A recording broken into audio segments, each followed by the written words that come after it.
it's good that we don't forget stuff. Sometimes things fade. You think about it. Some of you, a few of the older ones now may have joined right afterwards. You put in 13, 14 years.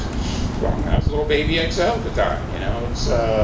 It's been a while, and sometimes when things have been a while, we can miss the significance of them. And so it's good that we don't.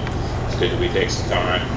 It's good that we remember. I'm glad we see things on TV. We see people doing memorials and all that. And the lesson I take out all of it,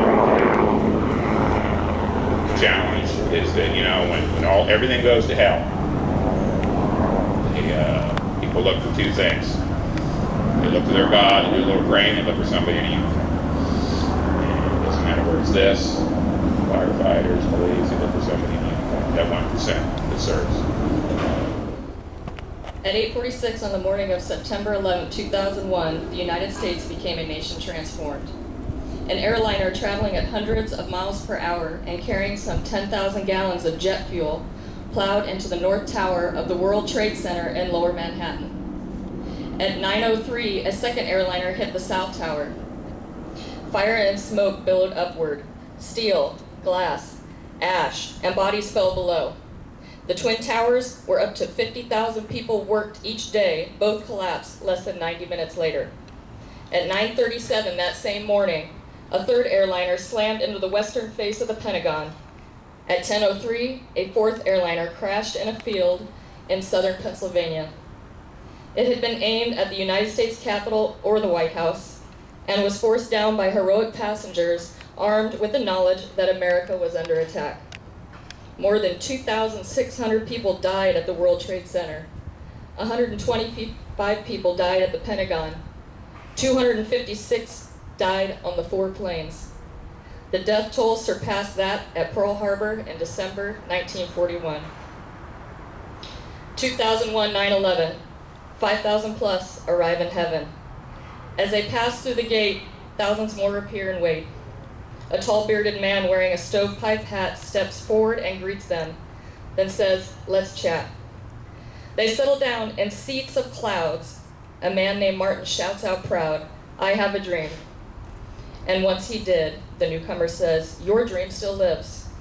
Groups of soldiers in blue and gray, others in khaki and green then say, "We're from the Bull Run, Yorktown, the Maine."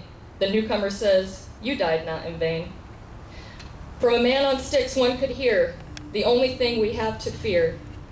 The newcomer says, "We know the rest. Trust us, sir. We've passed that test." A man with a twang from New England shores then proclaimed in a voice they had all heard before, "Courage like yours does not hide in caves. You can't bury freedom in a grave."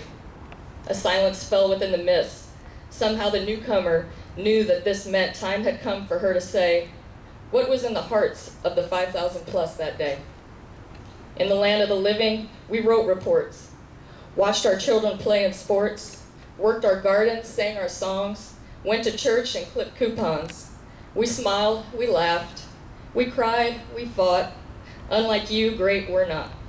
The tall man in the stovepipe hat stood and said, "Don't talk like that. Look at your country.